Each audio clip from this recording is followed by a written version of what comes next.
Welcome to our channel. Today we how to invest with Snapchat, quick tutorial step by step clearly. Open the Snapchat app on your device. Navigate to the Snap Map by pinching the screen. Tap on the icon for the local area or a specific friend to explore popular spots. Swipe up on a snap to see more details about the location. Look for sponsored ads related to investment opportunities. Tap on any ad that catches your interest. Follow the link to the investment platform provided in the ad. Create an account if required by the platform. Verify your identity and funding sources as needed. Start exploring investment options available on that platform.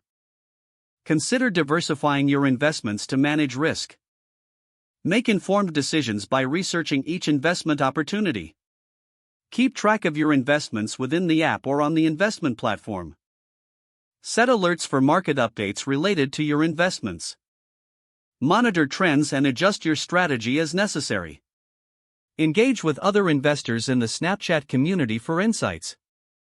Review your investment portfolio regularly to assess performance. Educate yourself continuously to improve your investment skills. If the page does not load, refresh the browser or try again in a private or incognito window.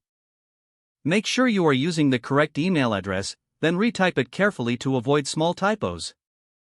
If your password is not accepted, use the reset option and create a new strong password you can remember.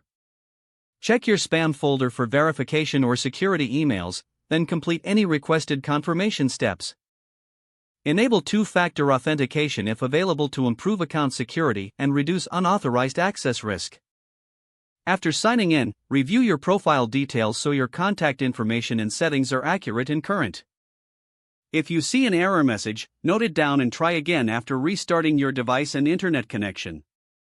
Log out when you finish, especially on shared devices, to keep your account and payment information secure.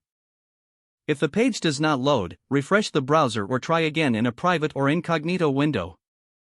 Make sure you are using the correct email address, then retype it carefully to avoid small typos. Don't forget to like this video and subscribe to our channel for more step-by-step tech guides.